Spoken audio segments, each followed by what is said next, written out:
Okay, mga kababayan 'no, may dalawang warship ng Amerika na What? nagpakita sa Scarborough Shoal. Matindi 'to mga kababayan 'no, matindi 'tong US 'no. Ano, dalawang warship, nasa Scarborough Shoal, US warship. 'Pag hindi ka pa umano nito, itong mga inchik na 'to 'no, 'pag hindi pa, bumahag ang buntot talaga nito 'no. US Navy na, at isa pa, Philippine Coast Guard, Philippine Coast Guard aircraft, yung eroplano, ng Philippine Coast Guard, hindi nagpatinag sa China. Talagang tumatapang na yata ating mga Philippine Coast Guard, no? So, ito mga kababayan, ito ang ating bibigyan ng reaction video, komentaryo, suggestion, criticism, kung ano man inyong mga nasa loobin dyan, pwede rin naman kayo magkomentaryo dyan. Ito ay tungkol na naman sa West Philippine Sea natin, no? Kasi itong mga Chekwa na to, no? Talagang atat na to, excited na kunin ng ating sariling karagatan dyan sa West Philippine Sea, sakop ng ating Exclusive Economic Zone o EEZ. Excited ba itong mga incheck?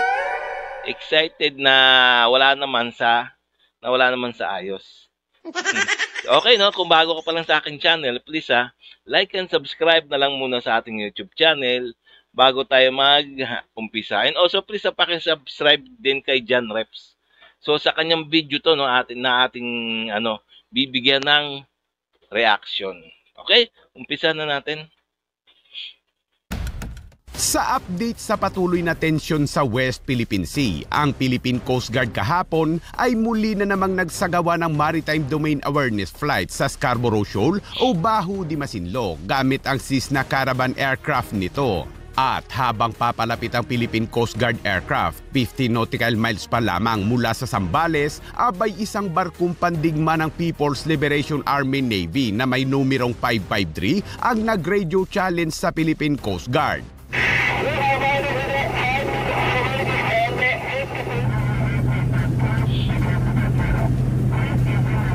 Agad namang tumugon ng piloto ng Philippine Coast Guard sa pamamagitan ng pagpapaalala sa Okay, no. Ito naman lagi naman talagang nagre-radio challenge itong mga Chekwa na to, no.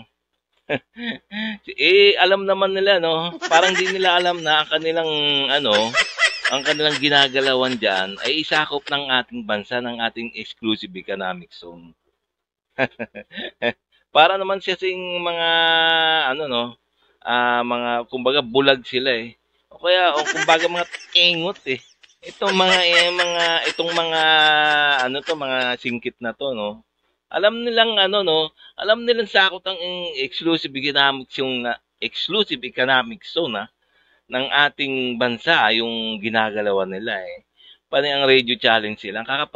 Parang kakapal naman ng mukha nyo mga inchik, mga Cheko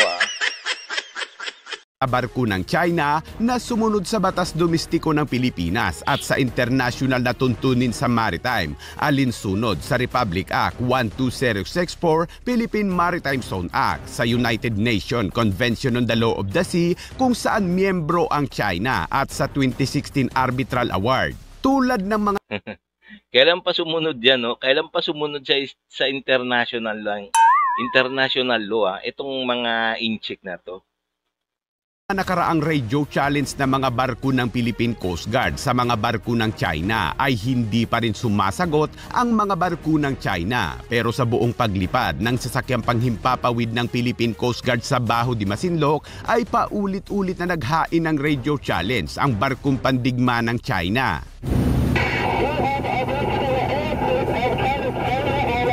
Sa pag-iikot ng Philippine Coast Guard aircrafts ay mas maraming barkong Chino ang namataan sa paligid ng Baho de Masinloc. Natukoy ng Philippine Coast Guard ang 3 sa barko ng China Coast Guard sa paligid, kabilang ang isa na nakaposisyon malapit sa hilagang pasukan ng shoal. At ang isa pa dito ay ang 21562 na direktang nakaharap ng BRP Cabra kamakailan lamang habang nagpapatrolya sa baybayin ng Zambales.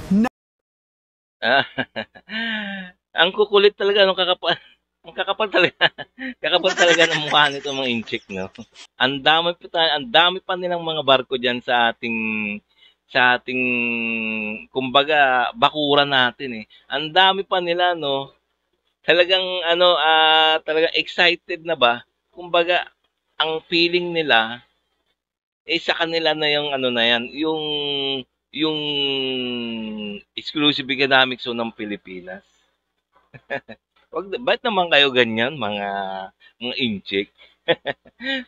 Grabe, ang laki na nga ng bansa nyo eh. Tapos mananakop pa kayo ng siya pang bansa. Naroon din ang 3 barko ng China PLA Navy, 2 destroyer at isang replenishment ship na naiulat na nasa lugar ng halos 2 buwan. Bukod pa rito ay 2 barko pa ng maritime militia ng China ang namataan sa lugar. Ang Philippine Coast Guard aircraft ay lumipad din ng mas mababa upang malapitang makuhanan ng video at litrato ang mga barko ng China, kaya't maririnig ang terrain warning mula sa Philippine Coast Guard aircraft na ibig sabihin ay sobrang baba na naglipad nito. Terrain, pull up, pull up. Terrain, pull up, pull up. Sinabi naman ni Commodore J. Tariela sa isang pahayag. Tindi, no? Matindi talaga tong mga no? Matindi talaga tong ang lupit na mga Tsekwa, no? Paraming barko nila. Lagi silang lagi sila nandiyan sa ating loob ng ating kabakuran. Ang kakapal talaga. Hayag na isa umano sa PLA Navy ship ng China ang nag-deploy umano ng isang helicopter upang maharang ang Philippine Coast Guard aircraft. Pero bago pa man umano ito lumipad mula sa barkong pandigma ng PLA Navy ay pabalik na ang Philippine Coast Guard aircraft sa Zambales kaya't hindi umano ito nakalapit sa aircraft. Bukod sa mga barko at helicopter ng China, sinabi ng Philippine Coast Guard na naroon din sa lugar ang 2 US Navy warship. Hindi nabanggit kung anong klaseng mga warship ito ng Amerika, pero ang isa umano ay patungo sa North Luzon habang ang isa naman ay patungo sa Katimugan. Nakita rin ang 2 boya na dati nang inilagay ng China na nasa loob pa rin at labas ng shoal. Binigyang diin din ni Tariela ang kahalagahan ng halos araw-araw na paglipad ng Philippine Coast Guard sa West. Teka no, tingnan naman 2 warship ng Amerika. Talagang nagmamanman, naka-ready. kaya kayo mga inchik pag di pa kayo tumino dyan, naka-ready lagi si Uncle Sam. Philippine Sea, naninindigan ng Philippine Coast Guard para sa kung ano ang sa atin at iyon ay isang makabayang tungkulin na kanilang iniambag sa pambansang seguridad. Naninibago kami kasi ang China Coast Guard ngayon, hindi na rin sila nagre-respond sa radio challenge natin every time we push them farther away sa Zambales. What is the main reason why the Chinese Coast Guard is not responding anymore? And they have also dropped yung claim nila na indisputable sovereignty. They didn't mention itong phrase na indisputable sovereignty. Sinabi ni Tariela na bukod sa mga air patrol ng Philippine Coast Guard, ang mga barko ng Philippine Coast Guard ay patuloy rin na nagpapatrolya sa mga karagatan na nasa loob ng exclusive economic zone ng Pilipinas.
Okay mga guys, no?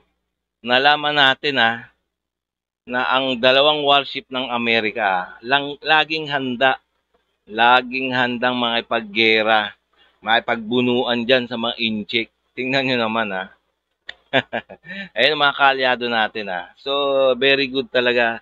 Dalawang kamay pa sa ludo. Sa kay Uncle Sam. Okay, no? So, kaya nga, malamang, kaya kaya itong mga inchik na to, no? Itong mga, mga chekwa na to, no? Kaya hindi sila basta-basta, gumagalaw ng kanilang, hindi magandang galaw dyan sa West Philippine Sea nga Kasi nga, nandyan si Uncle Sam. Kaya kayo mga inchik pag di pa kayo nabahagang buntot, yari kayo kay Uncle Sam. At isa pa, no, Philippine Coast Guard natin, no. Ilang beses nang radio challenge ng mga inchik, Parang volleyball, Parang normal situation kasi noon pa yan lagi naman ganyan senaryo nila. Ang mga senaryo nila, naga-radio challenge, ganito. Parang normal na Kaya naghihintay na lang ng gera yata to mga kababayan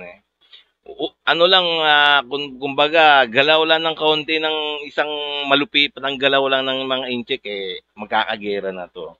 Kaya nga hanggang alam ko duwag to Alam ko duwag tong mga inchik na to kasi nga hanggang banta-banta lang sila no. Tapos nagbabanta ganito. Ngayon dami na lang barko diyan sa West Philippine Sea. Mga panakot lang yata. Ay nako. Okay no. So hanggang dito na lang tayo mga kababayan no. Ngayon, kung bago pa lang sa aking channel please like and subscribe na lang muna sa ating YouTube channel bago tayo magtapos. Nasa ganun, ma-update pa kayo sa mga video na aking pang i-upload sa mga next day, no? Tungkol sa mga West Philippine Sea. Okay, no? So, salamat.